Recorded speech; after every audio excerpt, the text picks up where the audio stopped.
అందరికీ నమస్కారం. ఈరోజు వీడియోలో ఏం చూడబోతున్నామంటే వరల్డ్ కప్ విన్నింగ్ అనేసి అందరూ కోట్లాది వీడియోలు చూసింటారు.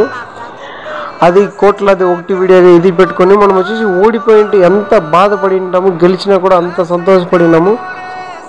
గెలిచినప్పుడు ఎంత వేరే లెవెల్ ఫీలింగ్ అని మనకు తెలిసింది. బట్ ఓడిపోయినాం కదా 2023లో, అప్పుడు తెలుస్తుంది కష్టము.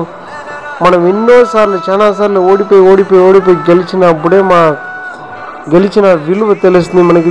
ఈ విజయం ఎందుకు అంతగా సంతోషంగా అనిపిస్తుంది అంటే 14 సంవత్సరాలు మనం ఓడిపోయి ఒక్కసారి గెలిచిన వెంటనే మళ్ళీ ఇప్పుడు కూడా ఓడిపోతామనే ఒక క్షణం వచ్చి అక్కడి నుంచి పడిపోయి లేచేసినాం కూడా అంత సంతోషంగా ఉంది. అంత సంతోషంలో మన రోహిత్ శర్మ ఫ్యాన్స్ ఎవరైనా అంటే సబ్స్క్రైబ్ చేయండి, లైక్ చేయండి, షేర్ చేయండి. ఈ వీడియో మెయిన్ వచ్చేసి రేపు ఇండియాలో వచ్చేసి 2007లో చేసినట్టు చేస్తారంట.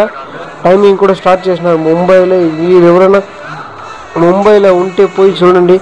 యాజ్ ఎ రోహిత్ శర్మ ఫ్యాన్గా నేను దీనికన్నా ఎక్కువ ఏమి కోరుకోను. బట్ అయినా కూడా నాకు ఒక ఇది ఉంది. 2023 వరల్డ్ కప్ ఓడిపోయింది. World cup is the one of the best అని చెప్పొచ్చు. T20 వరల్డ్ కప్ అనే కూడా 2027లో వచ్చేసి Rohit Sharma ODI world cup కెప్టెన్గా చేస్తారు, కప్పు గెలుస్తారు.